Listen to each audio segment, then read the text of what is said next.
बिस्मिल्लाहिर्रहमानिर्रहीम। आज हम जिस टॉपिक पे बात करेंगे वो है normal flora. Normal flora microbiology में बहुत इम्पोर्टेंस का हामिल है। ठीक है, तो सबसे पहले हम इसकी डेफिनेशन समझेंगे कि नॉर्मल फ्लोरा होता क्या है। Normal flora basically micro organisms ही होते हैं जो कि इनसाइड दी बॉडी और आउटसाइड दी बॉडी, यानी हमारी बॉडी के अंदर या हमारी बॉडी के ऊपर जो सरफेस होती है स्किन वगैरह पे, वो रिजाइड करते हैं, वहाँ पे रहते हैं। ठीक है, और इन एनिमेट ऑब्जेक्ट्स पे जहाँ पे वो कोई भी डिजीज कॉज नहीं करते। तो डिफरेंट किस्म के नॉर्मल फ्लोरा ने हमारी बॉडी के डिफरेंट किस्म के पार्ट्स को बाय बर्थ, जब हम पैदा होते हैं उस वक्त से लेकर उसके बाद तक उसने ऑक्युपाई किया होता है। ठीक है, तो normal flora basically different micro organisms हैं जो बॉडी के अंदर भी रह सकते हैं, होस्ट बॉडी के, ह्यूमन बॉडी के या एनिमल बॉडी के, या उसके ऊपर सरफेस पे भी, बैरूनी सरफेस पे भी रह सकते हैं। ठीक है, और वहाँ पे वो कोई भी डिजीज कॉज नहीं कर रहे होते नॉर्मल सरकमस्टांसिस में। ठीक है, और हमारी body by birth he different किस्म के नॉर्मल फ्लोरा से वो फील्ड होती है। एक और टर्म यूज होती है indigenous microbiota. Indigenous microbiota basically different micro organism जो है वो एज ए नॉर्मल फ्लोरा एक एनाटॉमिकल साइट पे रहते हैं। तो रिसर्चर या साइंटिफिक रिसर्चर्स जो टर्म यूज करते हैं उन नॉर्मल फ्लोरा के लिए, वो उनको इंडिजीनस माइक्रोबायोटा कहते हैं। फिर एक और बात हो जाती है कि नॉर्मल फ्लोरा इम्पोर्टेंट क्यों है। नॉर्मल फ्लोरा बेसिकली इसके अगर हम बेनिफिट्स की बात करें तो डिफरेंट किस्म के इसके बेनिफिशियल इफ़ेक्ट्स हैं। Number one, they prevent colonisation by pathogens by keep competing for attachment and nutrients. ये डिफरेंट पैथोजेनिक माइक्रो ऑर्गेनिजम्स की कॉलोनाइजेशन को प्रिवेंट कर रहा होता है। ठीक है, अगर किसी बॉडी के पार्ट में डिफरेंट पैथोजेनिक माइक्रोब्स एंटर हुए हैं तो नॉर्मल फ्लोरा वाले जो माइक्रो ऑर्गेनिज्म होते हैं वो उन स्पेसिफिक जगह पे अटैचमेंट होते हैं, वहाँ पे न्यूट्रिएंट्स ले रहे होते हैं, तो वो जो पैथोजेनिक बैक्टीरिया उनको अटैचमेंट उस जगह पे और न्यूट्रिएंट्स की एक्सेस नहीं होने देते। इस तरह से नॉर्मल फ्लोरा के जो माइक्रो ऑर्गेनिजम्स हैं उनका ये फर्स्ट बेनिफिशियल इफेक्ट है। सेकंड बेनिफिशियल इफेक्ट इनका क्या है कि डिफरेंट किस्म के ये वाइटामिन हैं वो सिक्रीट करते हैं, सिंथेसाइज करते हैं। ठीक है, और होस्ट बॉडी इन वाइटामिन को एज ए न्यूट्रिएंट्स जो है वो एब्जॉर्ब कर सकती है। एग्जांपल्स यहाँ पे हैं विटामिन के की और विटामिन B12 की। थर्ड बेनिफिशियल इफेक्ट इसका ये है कि कुछ सब्सटेंसेस जो है वो कुछ सब्सटेंसेस प्रोड्यूस होते हैं डिफरेंट किस्म के माइक्रो ऑर्गेनिज्म से। ठीक है, जो कि पैथोजेनिक स्पीशीज को इनहिबिट करते हैं, उनकी ग्रोथ को। डिफरेंट टॉक्सिक सब्सटेंसेस भी हो सकते हैं ये। ठीक है, जो कि पैथोजेनिक माइक्रोब्स की ग्रोथ को इफेक्ट करते हैं, उनकी जो है किलिंग में हेल्प आउट करते हैं। ठीक है, नेक्स्ट जो इसका बेनिफिशियल इफेक्ट है वो नॉर्मल फ्लोरा जो होता है ह्यूमन बॉडी का, वो हमारे इम्यून सिस्टम को भी बूस्ट अप करता है by synthesis of normal antibodies. यानी ये ह्यूमन बॉडी में एज ए एंटीजन एक्ट कर रहा होता है और डिफरेंट एंटीबॉडीज भी इसके रीजन प्रोड्यूस हो रही होती हैं डिफरेंट माइक्रो ऑर्गेनिज्म के खिलाफ। तो उसकी वजह से वो एंटीबॉडी जो है इन फ्यूचर अगर कोई पैथोजेनिक ऑर्गेनिज्म इनकाउंटर करता है, ठीक है, अटैक करता है, तो वो उसके वर्क कर रही होती हैं। फिर डिफरेंट डिसएडवांटेजेस भी हैं नॉर्मल फ्लोरा के। ठीक है, जिसमें सबसे पहले बैक्टीरियल साइनर्जिज्म की बात करें तो बैक्टीरियल साइनर्जिज्म बेसिकली टर्म है जो कि यूज़ होती है। इसमें बैक्टीरिया जो है हेल्प करते हैं किसी भी पैथोजेनिक माइक्रो ऑर्गेनिजम्स की उसकी सर्वाइवल में।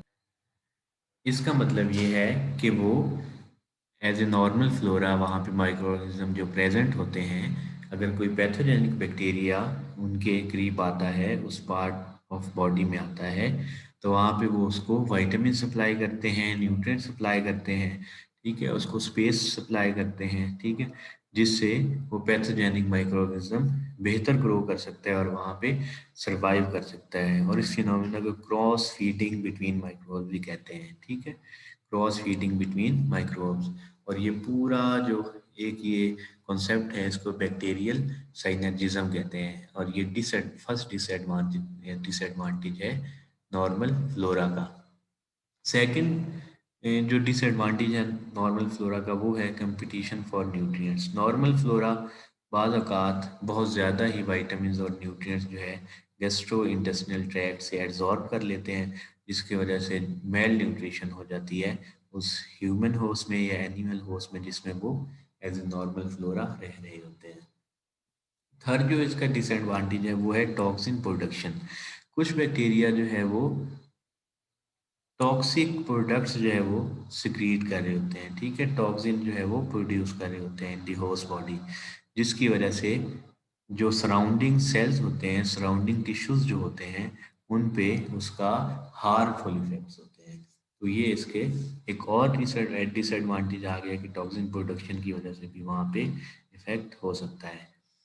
और ये है कि ये नॉर्मल फ्लोरा जो है अगर कोई होस्ट जो है वो इम्यूनो कम्प्रोमाइज हो जाए, ठीक है, उसका इम्यून सिस्टम वीक हो जाए, ठीक है, किसी भी और डिजीज की वजह से, तो वहाँ पे ये एक्टिव हो जाते हैं, ठीक है, वहाँ पे ये पैथोजेनिक बैक्टीरिया में टर्न हो जाते हैं नॉर्मल फ्लोरा, और वहाँ पे ये होस्ट बॉडी को फिर डैमेज करते हैं और हार्मफुल इफेक्ट कॉज करते हैं।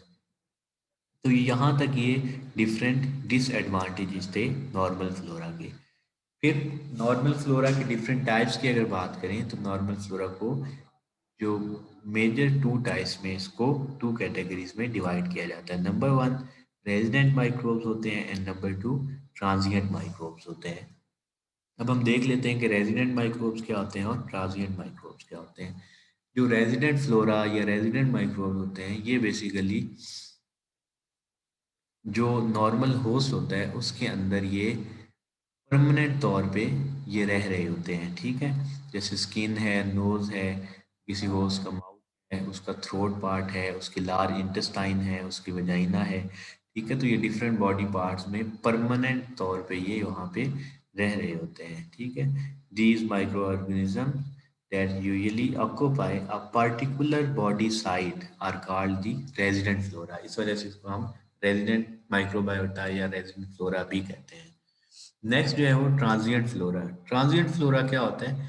ट्रांजिएंट फ्लोरा परमानेंट तौर पे किसी स्पेसिफिक साइट पे नहीं रहते, ये कुछ आवर्स के लिए या कुछ वीक्स के लिए वहाँ पे किसी स्पेसिफिक साइट पे रहते हैं, ठीक है, उसके बाद वो वहाँ से ऐसे फ्लोरा को या ऐसे माइक्रोबायोटा को ट्रांजिएंट फ्लोरा कहते हैं।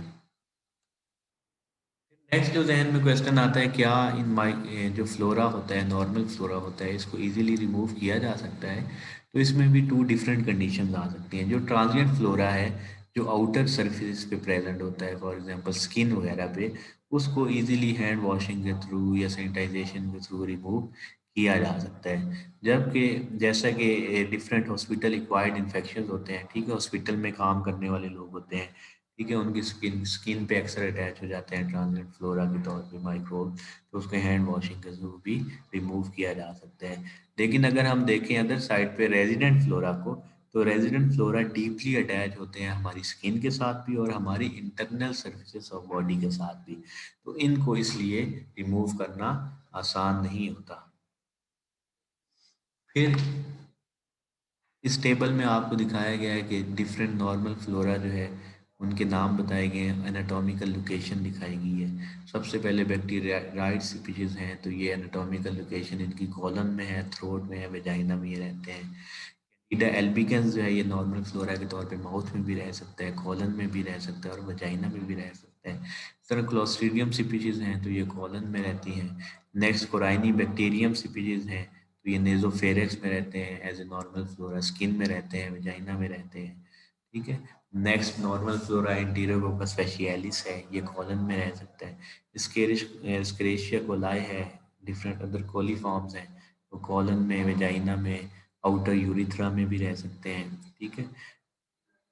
गार्डनरीला वेजिनैलिस है, ये वेजाइना में रहता है।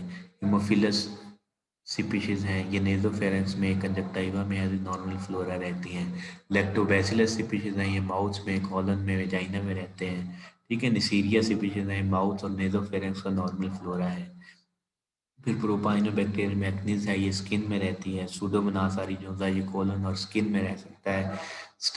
स्टेफाइलोकोकस ऑरियस जो है ये नोज और स्किन में रह सकता है। स्टेफाइलोकोकस एपिडर्माइडस जो है स्किन में, नोज में, माउथ, वेजाइना, यूरिथ्रा में रह सकता है। और विरिडेंस स्ट्रेप्टोकोकाई माउथ और नेजोफेरेंक्स में रह सकता है। तो ये अल्फाबेटिकली एक ऑर्डर है different species of micro organisms का, जो कि डिफरेंट एनाटॉमिकल साइट्स पे एज ए नॉर्मल फ्लोरा जो है एग्जिस्ट कर रहे होते हैं।